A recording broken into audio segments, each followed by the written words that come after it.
In 1998, a single trading strategy in the market went so wrong, it nearly collapsed the entire global financial system. And the people behind this hedge fund were not amateurs or gamblers, but were among the smartest in the world. The fund was called Long-Term Capital Management, or commonly known as LTCM. It wasn't just another hedge fund. It was built by Wall Street legends and Nobel Prize winners. Their strategy seemed simple: find tiny pricing inefficiencies among financial securities and bet big through leverage or borrowed monies. Their model suggested the risks were minimal, almost impossible. And for a while, the strategy worked. Profits came in consistently, and confidence grew. But behind the scenes, something far more dangerous was building: leverage. For every dollar they had, they were borrowing and betting many times more. It magnified their returns, but it also magnified their risk.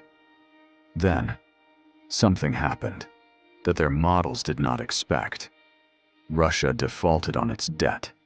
Markets reacted violently, and suddenly, nothing behaved the way it should. The positions that were supposed to be safe started losing money fast. And because of their massive leverage, small losses became catastrophic. Billions of dollars in the fund began to disappear. The fund was no longer in control. Banks and lenders to the fund started to panic.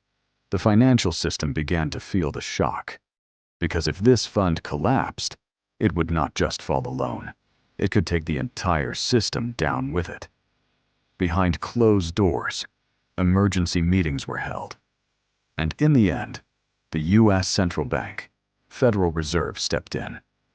Not to save the fund, but to stop the damage from spreading. The system survived, but barely. And the lesson was clear. In finance, the greatest risks are often the ones we believe don't exist. Not because they're hidden, but because we become too confident to see them. If you want to understand how these risks shape the system, subscribe to Secret Capital.